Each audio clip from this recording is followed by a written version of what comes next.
You have access to a spirit, a strength that enlarges and empowers you. Even better, you don't need to wait for the next big movement. You can heal the world. It's time for governance by grace. Welcome to Gracearchy with Jim Babka.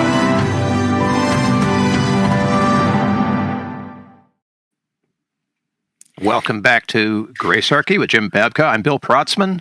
That's Jim Babka. Oops, that's Jim Babka. We're here today to offer praise to a couple of gentlemen, one of whom Jim knows, for some work that came out very recently. We're within days of the drop of this particular episode. It's the Reason interview with Nick Gillespie, and his guest on this particular video that we're going to respond to today is Michael Shermer. And because this comes very near and dear to your heart, Jim, I'll throw it your way and you can explain why we're doing this. Yeah, so I know Nick. He's been very nice to me. We're not friends, we're not that well acquainted, but we have exchanged correspondence and we have met at events and multiple times. In fact, he has a funny story he likes to tell about my last name the first time he heard it. I really like him a lot, and I think he's a very congenial interviewer, normally very thorough. He had Michael Shermer on his show, whom I have met before. Michael Shermer and I have one degree of separation between several people, a lot of different people. Michael Shermer, it's important to point out, is the founder and publisher of Skeptic magazine, and that's going to be interesting to the discussion that we're about to have. So the recent interview with Nick Gillespie had Michael Shermer on, and I recommend the interview wholeheartedly. There is a lot of very good information in there. I agree with Michael Shermer on many things. And I think that he does a very good job in a lot of the interview explaining his position and what's going on in the world and why he takes the positions he takes. And even where I disagree with him, I often find him to be congenial. I often find him to be interesting and sometimes compelling. But there are a couple of places where he goes way off the reservation as a skeptic. He doesn't really hang on to his skeptic tools. He picks up another set of incomplete heuristics. He doesn't use the skeptic toolkit anymore. He starts getting into personal motivation, psychology, a whole bunch of other stuff that's much more out there, much more ethereal, much more lot less tangible. He is a secular materialist who suddenly abandons that thing when it comes to other subjects. And I hope to illustrate that today because we're following up having just done an episode on Trump's release of the JFK. It's not actually a release. It's the beginning of the process of a release. Yeah, it's the concept of a plan to release. Concept of a plan, an executive order that's telling the government, get moving on this. We need a plan for how we're going to finish releasing, declassifying the JFK records associated with the John F. Kennedy assassination. So we just did what I believe is our longest episode in our show's history on that subject, because it also got into some of my personal motivations and we went down several other paths. It was a very freewheeling conversation. I'm out of the closet, obviously, with 2 episodes on this subject now, that I do believe there was a conspiracy. I think that's actually relatively easy to demonstrate. Michael Shermer seems to be insistent on being the last to know that. He is holding to some positions that are not strong. And I've watched him in other settings showing that this is a consistent pattern. What he does here in this interview is a long-standing, consistent pattern of his. When it comes to the subject, his arguments are, well, they're not really arguments. They're insults and incomplete heuristics. And I would like to get into those arguments. And the way that I'd like to do this, Bill, first, I got to give you props and shout out. Everybody here should know Bill takes time to edit, fix all of my foibles, and he also makes sure some of them, Jim, not all of them. Yes, well, we do leave a few in. Yes. Some are beyond my power, to be honest, with the world here. There's a word I pronounced in the last episode that's like, I can't believe I did that. And there was another word I used that I almost invented the word, and there was a better one available. And I'm just, I go through these episodes and I'm like, geez, Jim. Anyway, so Bill has prepared clips from this interview, which again, we're going to put that link in the show notes. That link will be in the show notes. We'll put the YouTube link, but this, the recent interview is available on Spotify and iTunes and a whole bunch of other places. You can get it.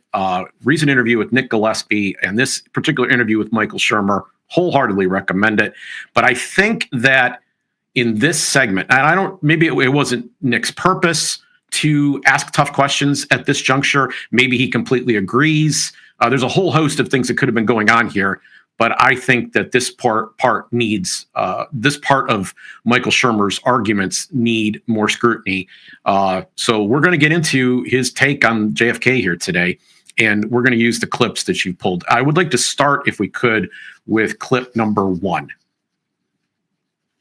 The thing is that in any event, if you look closely enough at the details, there's always going to be unexplained anomalies. How do you explain that one weird thing right there?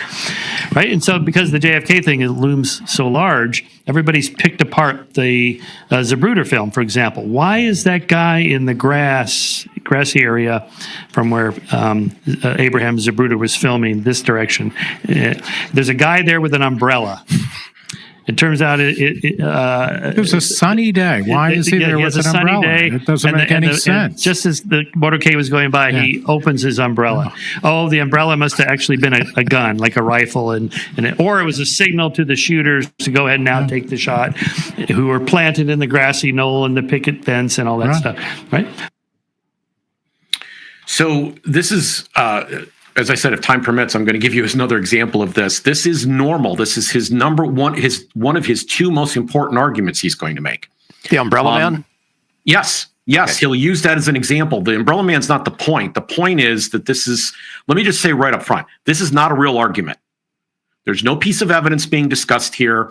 There's no, or if to the degree that there's no attempt to falsify or explain it. Nothing. It's not. And it's not, if you're a skeptic, this isn't how you would go about doing things. You would say, okay, well, let's look at your piece of evidence and let's break it down. We'll get to some more. Umbrella Man's going to make another appearance here in our discussion here today. But for now, I just want to say he engages in a pattern of psychologizing instead of dealing with facts. Yes, I can see that. And the way that he does it, Can you believe these stupid people, these rubes? That's how it's done. Mm-hmm. And Nick is even, who is a very nice, congenial guy, is even playing along with the bit. And so the argument that he's actually making here is something called anomaly hunting. This is a good one, people. And he says you shouldn't do that. You shouldn't hunt for anomalies. Now, if you're a detective investigating a case, and this is a murder, if you are a detective investigating a case and your heuristic is avoid anomalies, ignore anomalies, you're never going to solve it. You're going to be a really bad detective. Yeah. Like on its face, you would be incompetent to ignore anomalies. Let me say that again. In a murder case, you would be incompetent to ignore anomalies. Now, in this particular situation, we have to know the answers to all this stuff because there are both kooks and spooks out there. Okay? I want you to remember kooks and spooks because what they do is they throw mud in the water. They make the picture less clear. Both of them do. So kooks come along and they advance ridiculous notions like the umbrella was a gun. There's pictures. You can find the diagrams of this stuff online. I'm not denying that there is plenty of craziness and insanity that's been put out there by various people looking to sell a book or get attention. It has happened. It has happened a lot. Okay. And the people who are doing serious research on this question are constantly more frustrated, frankly, because they don't want to be lumped in with this stuff, which is exactly what's happening here, is a form of guilt by association, which is a logical fallacy. Another thing a skeptic wouldn't do. Right. So they're also spooks. And they do things like limited hangouts, where like when they get caught, they figure out another way to spin the story so that you still don't get at the essential truth of it. And so there's been, it benefits the conspirators to the degree that they exist, that this story has been constantly there's been stuff thrown in all the time. But there's a potential piece of evidence out there, and the Umbrella Man story isn't fake. In fact, there's two guys sitting there. It's not just the umbrella guy who opens his umbrella right before the first shot is fired, the kill shot is fired. Boom, there it is. Okay. And then second, it is, there's a guy next to him that they call Radio Man, who appears to pull something out like a large walkie-talkie and speak into it, put it back in. These two men stop while everybody else is running. They stay still. They even sit down for a moment while everybody else is running towards the grassy knoll. Why would anybody run? It's silly, the grassy knoll. Well, people are running to the grassy knoll. And so you would, without, blessing this story or cursing this story, just let's be clear, you would be a terrible detective if you ignored anomalies. And that's exactly what he's suggesting that you do here. Just ignore the anomaly. You're going to go anomaly hunting. Well, okay, this anomaly is right in front of us. What do we do with the fact that this guy opened the umbrella? Okay. All right. Clip number 2, please. Clip number 2. What is the, what's the guiding light? What's the astrolabe that you use to make sure that you are not getting suckered into a conspiracy theory, as opposed to not wanting to face the horrible truth that not only did this terrible thing happen, but that it was actually planned? Well, yeah, so that's an interesting way to put it, because the bias there is called a proportionality bias, that the size of the effect should have an equally sized big cause. So, 9/11 was a massive event caused by 19 guys with box cutters? Really? Seriously? You're telling me that? Or, JFK, the famous, powerful person in the world. By who? Lee Harvey Oswald, some lone nut? So he is now, once again, psychologizing instead of dealing with facts. Now, the best argument that he can muster, his North Star on this question, that's what he was asked to give, is that people have a bias to think that big events require big explanations. I just said it better than he did. Big events require big explanations. An important man cannot die at the hands of a lone assassin. I know or have met some of these researchers. I've read several of their books. I have watched a lot of their shows. I have had conversations with a variety of people. There are human beings walking around, and there are even a few people that have written books on the subject that do potentially think this way. I cannot deny, I'm going to be completely honest here, the existence of such folks. But the way that I would know it is they would say it out loud. Right. That's the weirdness here. He is saying that this covers, like an umbrella, ironically, all the people who do not accept the lone gunman theory. All of them that believe this. Now, who didn't believe in the lone gunman theory? We cited presidents in the last episode. By the way, if I were to sit down and break down the Warren Commission, I could show you that half of them didn't believe it. Okay, I could show you that the House Assassination Committee came to a conclusion that that's not the case. I can show you that the AIRB, the people who from that committee or worked employed by it, who have spoken out publicly, including the chair, who's the only member of the actual commission still alive. He's a federal judge. I could show you that they don't buy into this. So there are lots of people in official positions of authority who worked inside our government who didn't believe it. So this is the thing that, like, I don't know. There's a lot of problems here with doing this. Gerald Posner does the same thing. Like, he gets interviewed and says the same thing. When we did the Crooks episode, Thomas Crooks episode, which we will put in the show notes as well. When we did that episode, in the article that they published in the New York Times, Posner's article, they gave this conjecture. This is what this is their number one argument.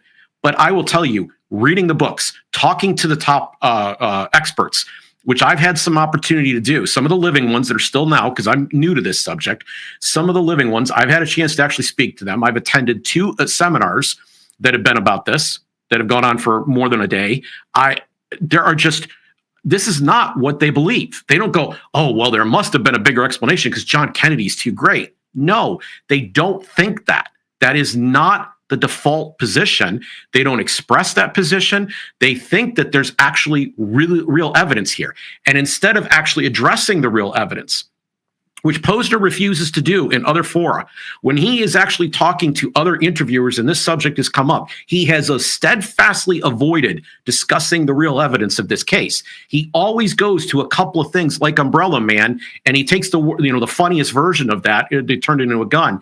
He does not, and so he doesn't actually know. Like, if he would actually spend time listening to somebody that's in that community and has wrote a book about that subject, if he would just give it 5 minutes, if he would ask them directly to their face, he would falsify his own proposition. And falsification is another skeptical concept. Skeptics believe that science is the best approach to get to answers. There is no science in any of the statements that he makes to Nick Gillespie that I'm aware of in this interview. He doesn't do that. He relies on a set of heuristics instead. And this is his biggest argument. It's also amongst his weakness. It's called the proportionality bias. And I'm telling you, I don't believe it. And most of the people I've talked to are serious scholars on this subject. I've not heard them express anything like that. They always want to talk about details, about the evidence that is found in details. Yeah. Number 6. Let's skip to number 6. Assassination people have been around since really it happened, but they were small in number. Well, they had the best ones were around before it happened, right? Yes, that's right, Because that's they right. knew it was going to happen, right? the psychics. So, yeah. But they had these little mimeographed newsletters, and they'd meet in hotel rooms with 10 people. There's nowhere to go, right? Some of them published books, but mostly self-published books. But now you can have millions of followers overnight. So it's the speed and the depth that's different. And the best kind of inoculation against it is, it's partly kind of doing rational exercises like the preponderance of evidence and and checking your sources and data. How much of it is also, just kind of understanding history and recognizing that certain kinds of themes and stories that have, they encode some kind of symbolic or psychological truth. We want this to have been planned. We want, it's better to live in a world that is horrible, that is evil, but controlled than one that is just indifferent and completely random. How much is, how important is it to know history? Okay, so I'm a fan of the preponderance of the evidence. But even Nick is falling into this trap here where they're like, well, it's this mental state where you prefer that the world is somehow under controlled. It's a bad place, but if it's too random. Okay, so let me break down. Where's he going with this? I mean, I don't know. It's important to know history, but he's raising history in this, right? Nick is bringing up history. Yeah. And, should you know history? Well, okay, let's talk about the history of presidential assassinations. We have a few, okay? We have a few. Abraham Lincoln was a conspiracy. It's very well established. Hardly any historian disagrees with it. And part of the reason we know is that 2 other assassinations, one was nearly attempted that night. The guy chickened out at the last second with Andrew Johnson, the vice president, but Secretary of State Stewart was stabbed repeatedly in his home multiple times by Lewis Payne, who was ultimately hung as part of a conspiracy. They actually hung the conspirators, and there does appear to be a very real conspiracy that was ongoing in planning. Initially, it was supposed to be a kidnapping, but John Wilkes Booth was the ringleader of this group, from what we can tell. And the history's been pretty clear about this. James Garfield, though, not Lone Gunmen. William McKinley, you're hearing me say it, Lone Gunmen. The attempts on Gerald Ford and Ronald Reagan, Lone Gunmen. Lone Gunmen. Ronald Reagan was actually shot. Lone Gunmen. Okay, so I don't have a problem saying Lone Gunmen. These are great men of history too. John McKinley was a large president who had already been reelected to office. Like, I'm not. Do I have a problem saying when somebody is a lone gunman? And will either of these men deny that the Lincoln assassination was a conspiracy? So it just doesn't, as an argument, use history and use the proportionality of the evidence, and history shows conspiracies happen. Julius Caesar was killed by conspiracy. They didn't all randomly show up that day with knives, right? Say, you know what? I just saw Brutus do it. I'll do it too. That's not how it worked, okay? So conspiracies do exist, and frankly, the line, as I mentioned in the previous episode, that they have to hold is so hard because one of the things they have to do is make sure that there is only one gunman, that there is only one gun, that it only comes from that same direction. They have to make sure that that's the case. And as we illustrated in the episode that we did about the crook's attempt on Trump's life last summer, again, we'll put that in the show notes. There's a lot of problems with that. There's a lot of ballistic problems with that. Yeah, right. Sure. So we're not going to go down that rabbit trail. The other thing I want to say is, if it's fair to psychologize and assume things about people who are researching and believe there's a conspiracy, that we just can't cope, it's also fair to put the shoe on the other foot. Sure. Yeah, absolutely. And I'm going to do it here now for you, and I'm going to do it much more fairly, because if you listen to the beginning of that clip, go back if you need to, Michael Shermer actually says what he's thinking out loud. And here's what he's thinking. They have these very small conventions with 10 people. They have these bad mimeographed newsletters. These are all insults, again, by the way, not arguments. But I am going to suggest he has a memist bias. Because, success leaves clues. And if they really were onto something, the government would have told them so. Or their books would have been bestsellers. Right? That's how we can tell it's real, is we can look to see how successful they were, whether they had the government seal of approval on their work. Okay? That is so anti-skepticism. That breaks, I don't know how many different logical fallacies. And yet this is the argument he's making. Well, they would be more successful. They wouldn't have such small conventions if they were really on to something. I would actually suggest to you, and it's just as plausible, maybe he's right. Maybe success leaves clues, and you could say that that's the evidence. But I think there's an argument you could make that is just as potent, because it's all rhetoric at the end of the day, and that is that this is made up of amateurs. Amateur, the root of the word, is amor, as in love. They have a love of the subject. They are not bought, paid for, and sold. They are doing this out of their own expense, out of their own time, out of the own motivations of their heart. They want to pursue the truth, and they've done that. And then they get together, and yes, their conventions are dinky. And they put on the event because they just want to talk. In fact, they feel a little bit alone because they are ridiculed by the establishment. And this happens despite the fact that in that audience, which had a bias towards being pro-Shermer, at the very beginning of this segment, clip we don't have here, but you can go watch for yourself, half the audience reported by the gentleman on stage believe that there was a conspiracy. Half the audience believes it.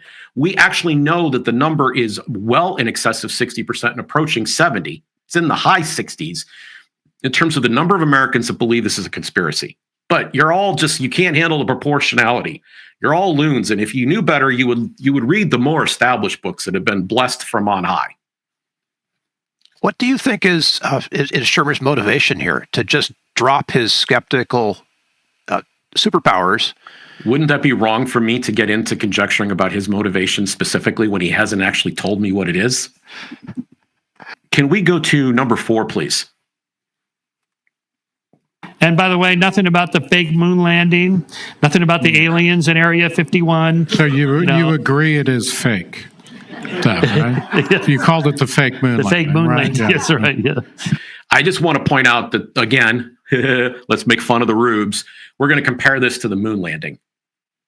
The moon landing was faked, okay? Which is a completely unrelated, different place. If you polled the majority of people that go to an event like JFK Lancer in Texas, every November, I doubt you would find that the majority of the people there believe the moon landing is faked. In fact, most of the people at these events are good progressive Democrats who are pro-science in a whole host of other areas.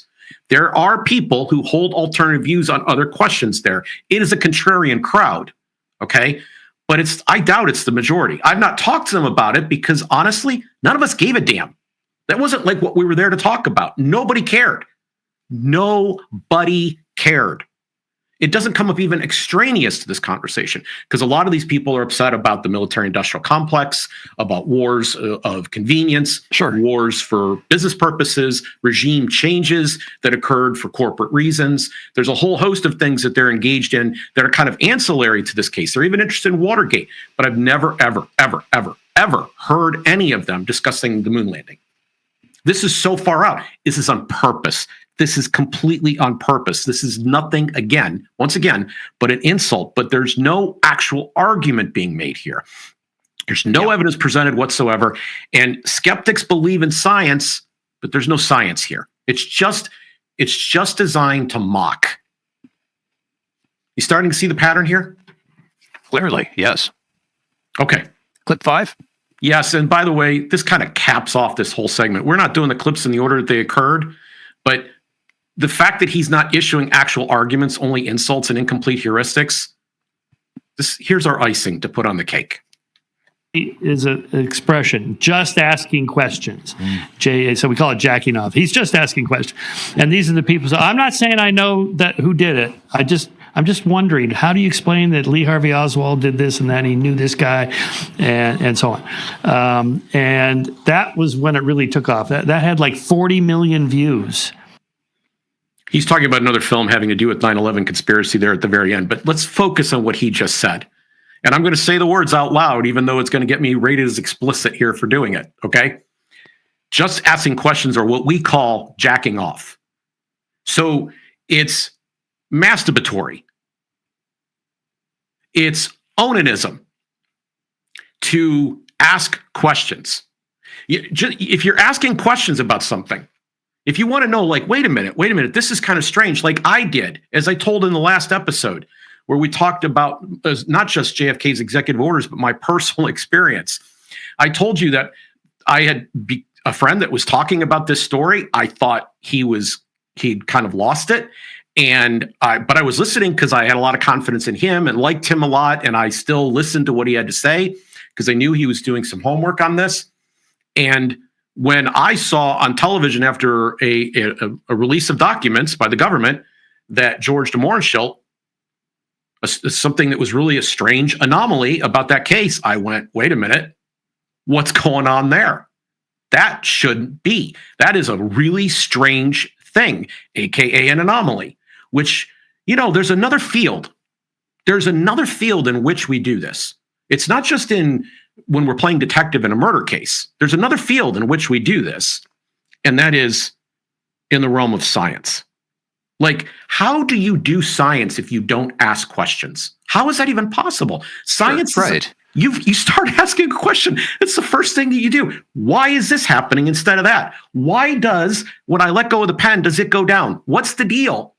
And why did it take us so long, by the way, to figure that out? By the way, lots of other things that have already been figured out, but nobody was confused about the fact that pens went down when you let go of them long before Isaac Newton allegedly had an apple hit him in the head, right? But people stop and ask why. What's the mechanics of the thing? How does it work? How does it function? These are engineering questions. These are science questions. And science is the standard. It's the gold standard method inside the skeptical toolkit. And yet it's ignored here. Here's a cookie. Go back to sleep. That fails to be sound skepticism. And frankly, it's not even intelligent. So we have gone through five clips showing that there's no actual arguments, only insults and incomplete heuristics that Shermer uses when he gets on the JFK subject. But he did manage to make an argument, and I would like to deal with it. Because here we can actually get into real evidence, and I think there's a whole bunch of things the public doesn't know and understand about this. So if we could do clip number 3, please. Is there a convergence of evidence towards somebody else, right? If this is what I asked Oliver Stone when he was on my podcast, so there's mountains of evidence against Lee Harvey Oswald. Who else? Name. Well, the CIA. Who in the CIA? Name names. Who was the guy actually there? Where's the paper trail? There must have been some receipts of what they paid them, bank transfers or somebody of the thousands of people that would have to have been involved wants to come forward and talk about it. Not one person. And then the in the form of negative evidence, WikiLeaks and all the millions of classified documents that were illegally leaked. Not one document in there about JFK being part of a FBI or CIA.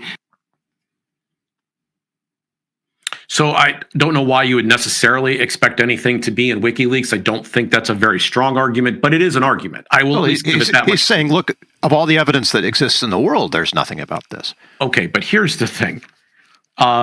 He says, how come nobody came? Who in the CIA? He raises two questions. Let me back up even further.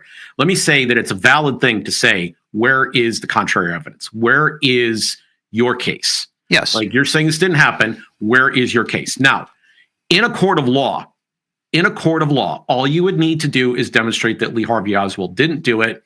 And if that trial were held today with the evidence we have now, there is no way you could convict Lee Harvey Oswald of the killing. You can't do it. Based on judicial standards of beyond a reasonable doubt, you can't do it. But that only means you have to create doubt. It's not incumbent upon the defense at all to establish a theory of the crime and prove that someone else did it. That's not their job. Now, that might help create doubt. They could put together 2, 3, 4, 10 different theories if they wished, if they thought that would help get their client the presumption of innocence, maintain it. Because you start with it and then maintain it. So that's claim number one. So you don't necessarily have to do that. Claim number two is that the only thing that you would have to do in this case to prove that it's a conspiracy is show that one other person was somehow or other involved. There's a lot of reasons to believe that that's the case, both in terms of the actual event of that day and of the events that happened before and after that are, while I will admit circumstantial in many cases, there is a lot of evidence, which gets us to number 3. And Nick Gillespie raised it in a previous clip, which is the preponderance of the evidence. If you have a substantial amount of stuff that you can keep piling on, then now you have a preponderance that you could start to look at. And this is something, by the way, that is closer to a historical standard. When they're looking at what happened here, they are looking at a preponderance of the evidence. Where does the evidence appear to lead? What is the best evidence and where does it go? And every historian thinks certain pieces of evidence are more valid than others in every event you can imagine. And they all weigh this evidence out and then they make assessments about what happened and even sometimes why it happened. And there'll be debate. Even facts of cases can be debatable. Even the specific facts of the case, because it turns out that a lot of things we don't know the detail that you would expect that we would know. We have inferences that we have to make to even arrive at certain conclusions. The idea that Lee Harvey Oswald is the lone gunman requires inferences in order to exist. We're not going to go down that road, but it sometimes even facts are based on inference. And so then he goes on and he says, well, who in the CIA? Name names. And then pretends that literally no one has any answers and no one has come forward and talked. Yeah. This is historically irresponsible. I'm going to show you in the next few minutes how historically irresponsible this statement is. Okay? But I'm going to show you right now that the time that he goes and finally makes a positive, accurate, evidentiary claim, the only time when he finally does this, he says something that is blatantly, factually not true. I'll show you how. Let's go into it. Sure. Yeah. Okay, we can name names. I want to be clear. I don't know who did it. I also want to be clear that I'm not asserting by all the names I'm about to put forward that I believe that one of these people is the person that did it or persons who did it. Okay. But in each of these cases that I'm going to share with you, there is more than significant evidence of involvement. Now, I actually doubt that all of the names that I'm going to report to you were involved. And in terms of direct involvement on the actual event of the day itself, I actually believe that it's almost impossible that most of the names that I'm going to share with you were actually involved. All I want to do is demonstrate that the case has been made, and Oliver Stone almost certainly, I don't know when he had this conversation with Oliver Stone. He doesn't tell us where that conversation occurred. I don't know whether it was filmed, but I highly doubt Oliver Stone was like, oh gosh, you got me. I doubt that's what happened. I suspect, actually, Oliver did give him an answer, and I'm going to show you right now. Okay, first, you ever heard the phrase ZR rifle? Yes. Okay, you happen to have. Yeah, well, that's only because we've been doing this for a while. It's a cryptonym, okay, which is a CIA. They give secret code names to activities, locations, missions, and persons. Okay, so it's a way to speak in code, and the cryptonym ZR Rifle is applied mostly to Bill Harvey, William Harvey. And I'm going to read to you, and from the most establishment source possible, a place like on this show and on the previous one, there will more than likely be a tag applied by Alphabet, the owner of YouTube. There will more than likely be a tag telling you should go to Wikipedia and check up, because I'm going down some conspiracy trail. We need to make sure we protect you from misinformation. So they'll put one of their blue fact checks on right on the top of this, and maybe even embedded on the video itself. So I'm going to go to another establishment source. I'm going to go to Wikipedia itself, where they would send you, and I'm going to share with you from Bill Harvey, which, by the way, just go ahead and read his entry. Okay, it's informative. It's got good information in it. From 1952 to 1960, Harvey was posted to West Berlin as chief of base, where he led the operation that built a tunnel to the Soviet sector to spy on their communication channels. This operation was called PB Jointly. On his return to CIA headquarters, Harvey was tasked with a project to organize executive actions. This is a euphemism for assassination, folks, of a political leader, codenamed ZR Rifle. To vanquish Fidel Castro, Harvey decided he needed to employ the resources of the American mafia. He drew on the connections of businessman and CIA asset Robert Mayhew. We alluded to this in the previous episode. Mayhew is connected to the Nixon story we told you in that episode with Howard Hughes, who had cultivated relationships with Sam Giancana, Santo Trafficante Jr., and most importantly, by the way, editorial comment by me, Johnny Roselli, and other figures.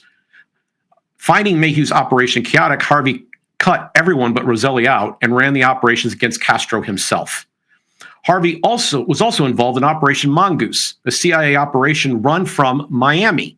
There were a lot of Cubans there, folks, that ran various attempts to undermine or overthrow the Cuban Revolution.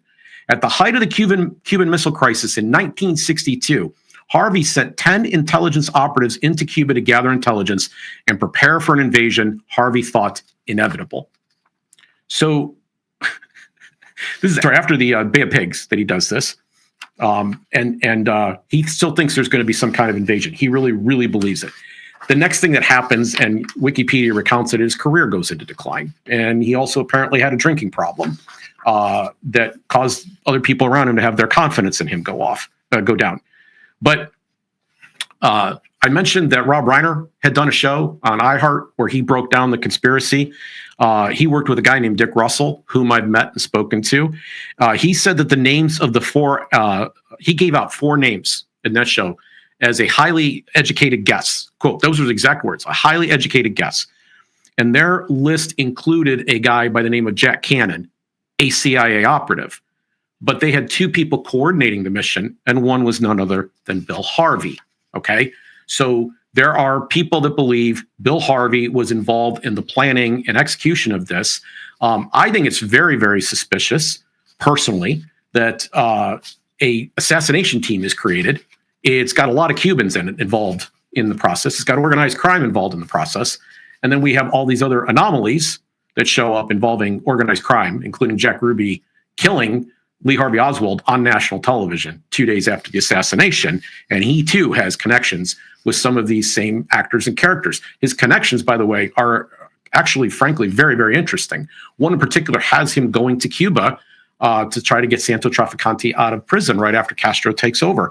So, it's just interesting to me that there are these connections, and there's Bill Harvey, CIA. There's Jack Cannon, CIA. Let me give you another one. Frank Sturgis. He was later one of the Watergate burglars.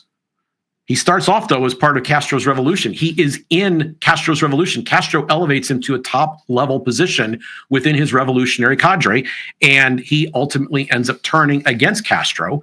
And was he involved? There's a lot of people who've speculated, yes, he is, and they put forth some interesting evidence. He, by the way, has told multiple stories about what his role was.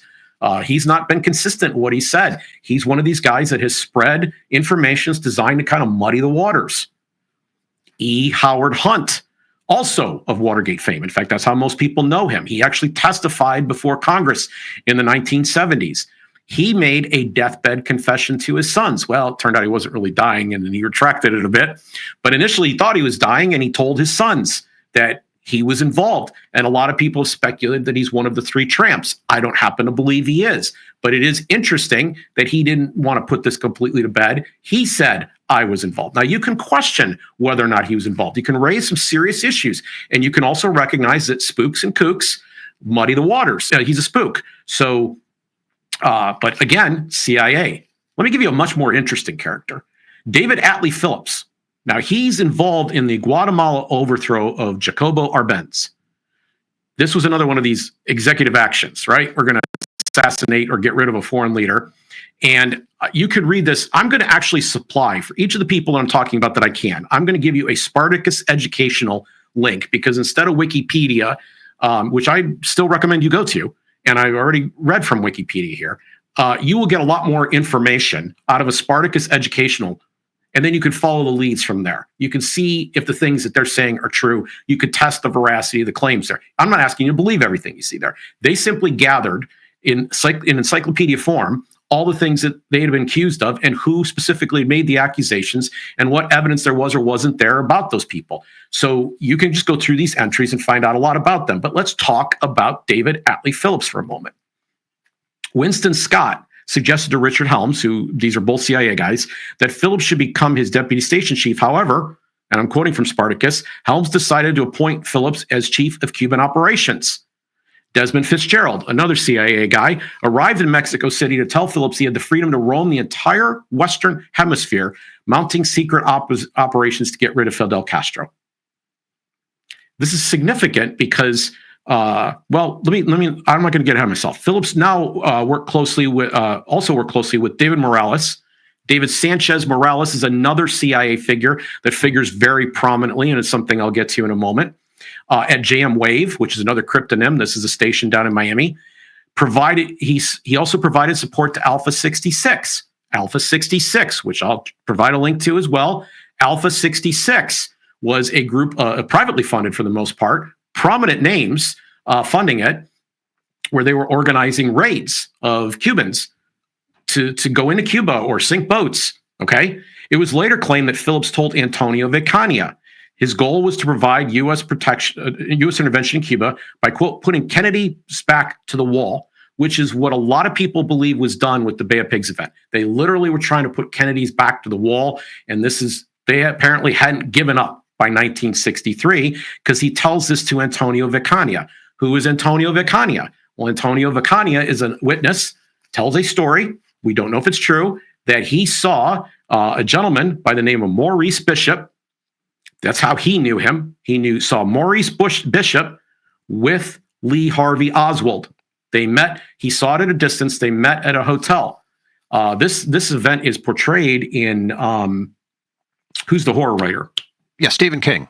Stephen King. He does a story about going back in time and trying to stop the Kennedy assassination. And they actually portray this scene happening in there. So Antonio Vicania says that Maurice Bishop meets with Lee Harvey Oswald.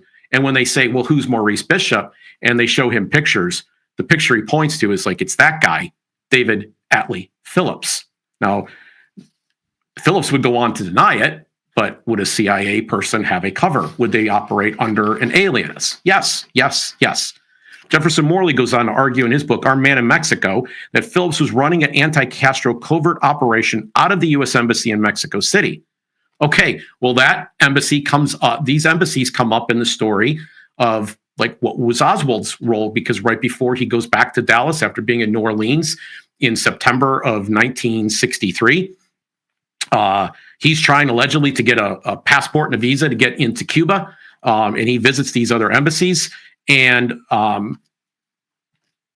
was Phillips running that mission? Was he actually kind of supervising it? There's very good reasons to speculate that this is the case. Morley goes further and says that the field man that was helping with this exercise was George Joanides, who we talked about in the last episode in his role with the assassination committee in the House in the late 70s. I won't go over all that ground again. It's in the previous episode that we did about Trump's executive orders.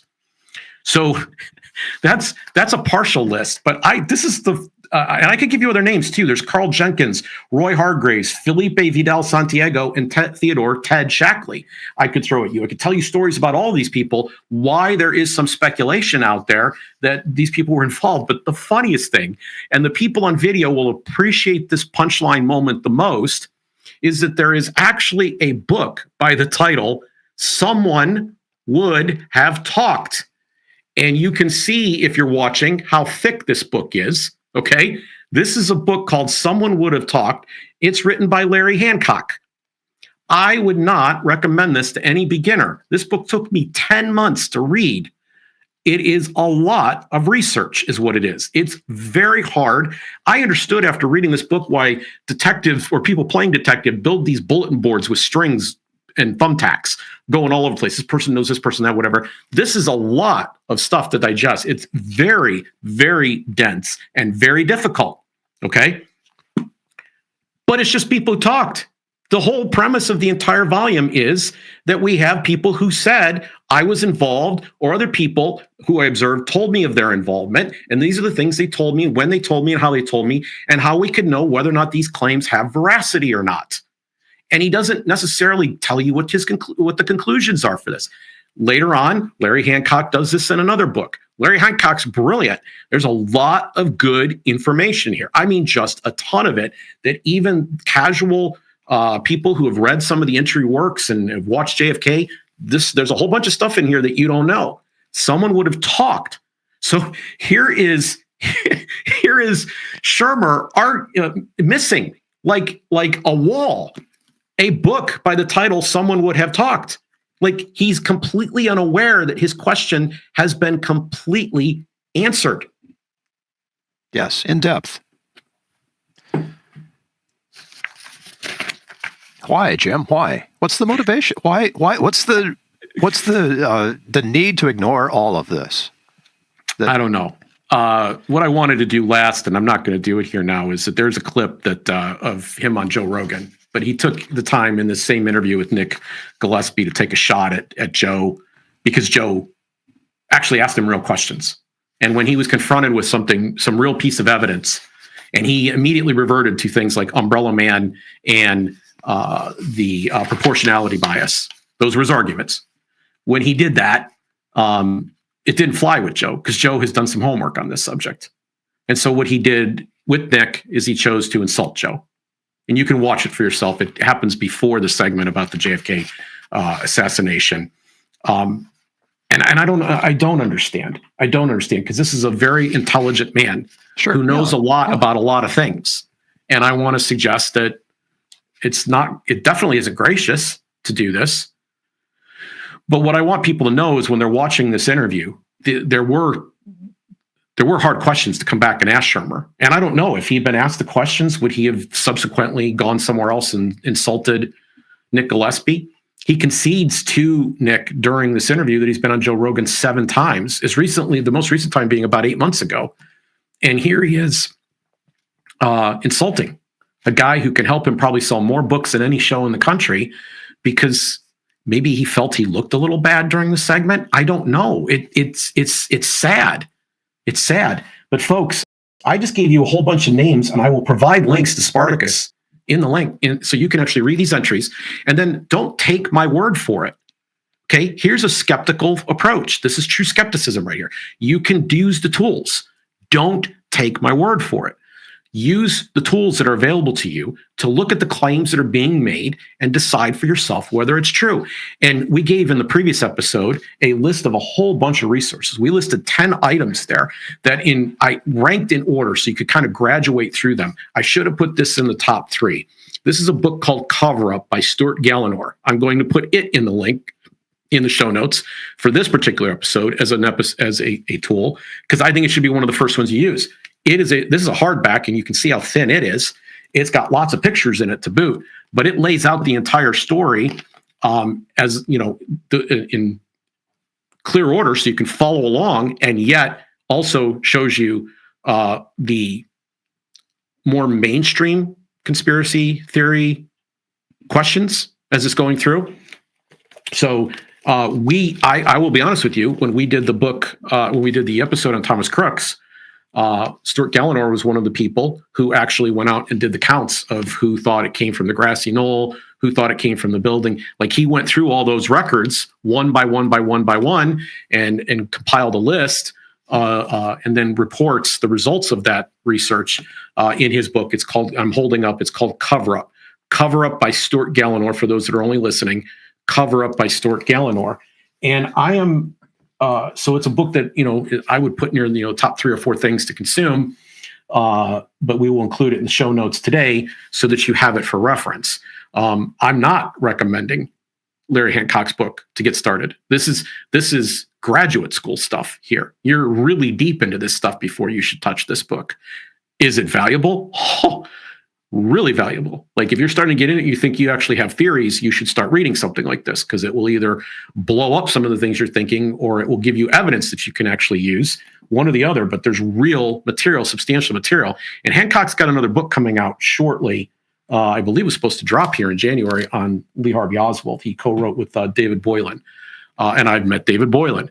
So I'm just saying, like, they're serious people that are doing hard educational work, footnotes, appendices, going back to original source documents, and a ton of source documents. I mean, let's cap this off by saying, I assume that Michael Shermer watches the news.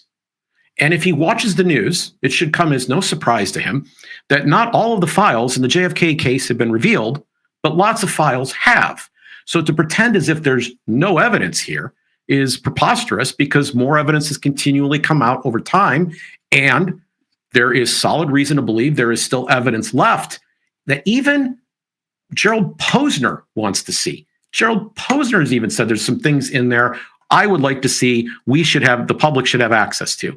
But in the Michael Shermer view of the world, well, it's just because these people have biases of proportionality, and they're hunting for anomalies because they believe that big events require big explanations. It's just, they can't psychologically cope with that view of history. Why they go out and look at the craziest things and say the stupidest stuff at their tiny little conventions.